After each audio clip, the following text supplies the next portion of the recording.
Assalamualaikum warahmatullahi wabarakatuh. Selamat pagi, perkenalkan kami dari Elektromekanika 2018 akan melaksanakan praktikum ADPR dengan judul pengenalan alat ukur radiasi. Yang pertama yaitu saya akan memperkenalkan tentang surveimeter. Surveimeter ini merupakan alat ukur laju dosis atau dose rate meter, menyerap energi dari radiasi yang masuk. Respon tanggapannya proporsionalnya dengan laju kerusakan time atau atau organ akibat dari paparan eksternalnya. Adapun jenis surveimeter yaitu sebagai berikut. Yang pertama adalah surveimeter gamma, merupakan surveimeter yang banyak digunakan. Detektor yang sering digunakan adalah detektor isian gas seperti Geiger Müller atau proporsional. Detektor ini dapat juga digunakan untuk mengukur radiasi sinar X. Nilai kalibrasi surveimeter gamma lebih tinggi berbeda dengan nilai kalibrasi untuk sinar X. Yang kedua adalah surveimeter alpha beta. Surveimeter ini sama dengan surveimeter gamma, hanya penggunaan detektornya harus mempunyai window tipis dan penutup yang dapat dilepas. Bila digunakan untuk mendeteksi radiasi alpha, maka penutup harus dibuka, sedangkan untuk radiasi beta penutup dipasang sehingga menyaring radiasi alpha. Yang ketiga adalah radiasi neutron.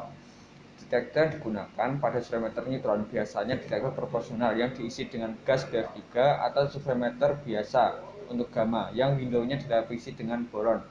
Surveimeter neutron dilengkapi dengan bahan parafin sebagai bahan penahan radiasi atau politilen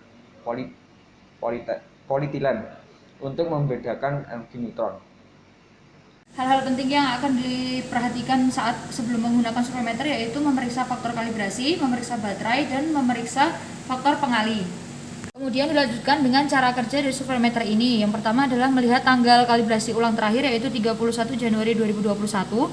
Melihat rentang skalanya yaitu dikalikan 10 atau dikalikan 1 dan faktor kalibrasinya adalah 1,05 dan 1,04. Kemudian kita akan mengatur ke pengali 10 menjadi seperti ini. Kemudian kita memeriksa baterainya. Setelah itu surveimeter dapat digunakan seperti biasanya. Selanjutnya saya akan menjelaskan tentang dosimeter. Dosimeter ini untuk mengukur kumulatif energi yang diserap sebagai akibat terhadap paparan radiasi pengion. Dosimeter personal ini harus dipakai pekerja radiasi untuk mengukur paparan radiasi. Dosimeter ini juga digunakan secara rutin mencatat dosis kumulatif paparan eksternal. Dosimeter menyediakan pembacaan seketika dan mungkin juga memberikan alarm bila dosis yang terukur mencapai nilai yang telah diatur atau disetting oleh pemakai atau pekerjanya. Integrasi dose rate meter atau dosimeter yang digunakan ini untuk menaksir atau memperkirakan paparan eksternal yang cepat berubah. Personal dosimeter dan integrasi dose rate meter mengukur dosis ekivalen bahaya eksternal yang berubah terhadap waktu. Adapun jenis dosimeter yaitu yang pertama dosimeter saku atau bisa disebut pocket dosimeter. Dosimeter ini menggunakan detektor kamar ionisasi dan prinsip kerjanya sama dengan detektor kamar ionisasi, tetapi tidak menghasilkan respon yang langsung. Konstruksi alat ini berupa silinder berupa gas. Dinding silinder berfungsi sebagai katoda, sedangkan sumbu logam dengan jarum kuarts sebagai anoda yang atau bumuran positif. Dan dalam pemakaiannya, radiasi yang memasuki detektor akan mengionisasi gas. Ion akan bergerak ke anoda dan katoda yang akan mengurangi beda potensial pada jarum kuarts dan dinding silinder, sehingga terjadi penyimpangan jarum penunjuk. Penyimpangan jarum sebanding dengan sebaliknya dosis yang diterima detektor. Sebelum digunakan, biasanya alat ini dilakukan charging untuk menyimpangkan jarum menunjukkan ke nilai 0. Nilai yang ditunjukkan jarum kuarts harus dikalibrasi ke nilai dosimeter secara berkala. Keuntungan alat ini dapat dibaca langsung, tidak membutuhkan peralatan tambahan kecuali alat charge. Kelemahannya adalah alat ini tidak dapat menyimpan informasi dosis dalam waktu lama karena kebocoran elektrostatis detektor, kurang teliti, serta mempunyai rentang energi tertentu. Alatnya ada sebagai berikut. Ini adalah dosimeter sakunya. Di sini dapat ditunjukkan faktor kalibrasi dan tanggal kalibrasi ulangnya. Di sini tertera tanggal 31 Januari 2021, di mana jika sudah melewati 31 Januari 2021 maka alat sudah dapat digunakan dan harus dikalibrasi ulang. Dan ini adalah alat untuk mencharge dosimeternya, yaitu untuk supaya jarumnya menunjukkan ke angka 0. Sebelum digunakan kita harus mencharge dosimeter di charger ini supaya jarumnya menunjukkan ke angka 0. Adapun cara membacanya yaitu dosimeter saku diambil dari saku, lalu kita hadapkan ke sumber cahaya sebagai berikut, maka nanti akan terbaca hasilnya.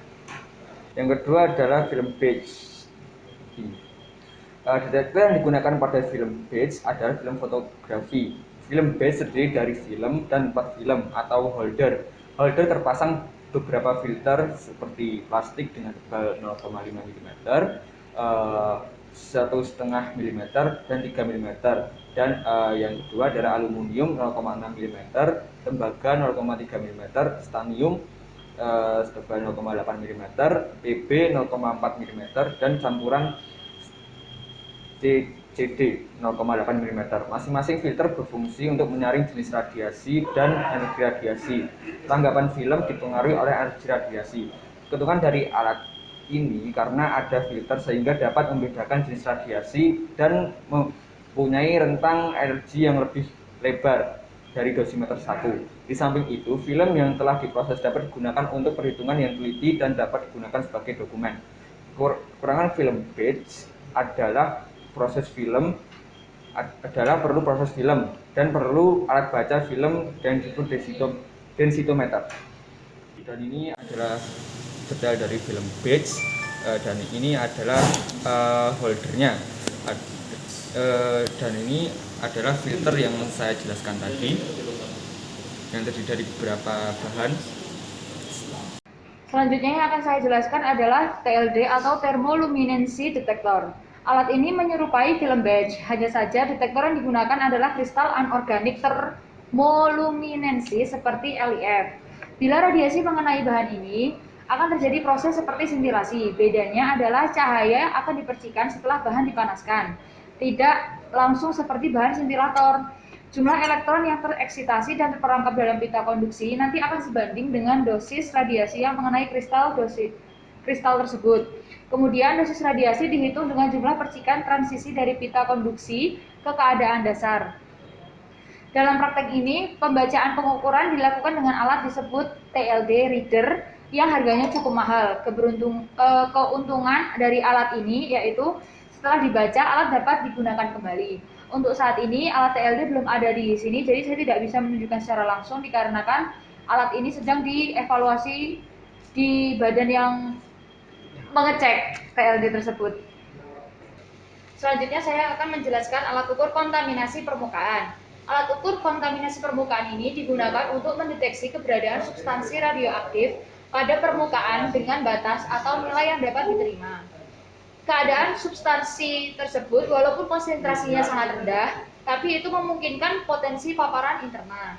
Banyak alat kontaminasi permukaan dibuat sangat programmable. Pengguna dapat mengatur instrumen tersebut seperti tanggapan terhadap radionuklida yang digunakan dan memperoleh pengukuran langsung kontaminasi permukaan dalam becquerel per centimeter persegi.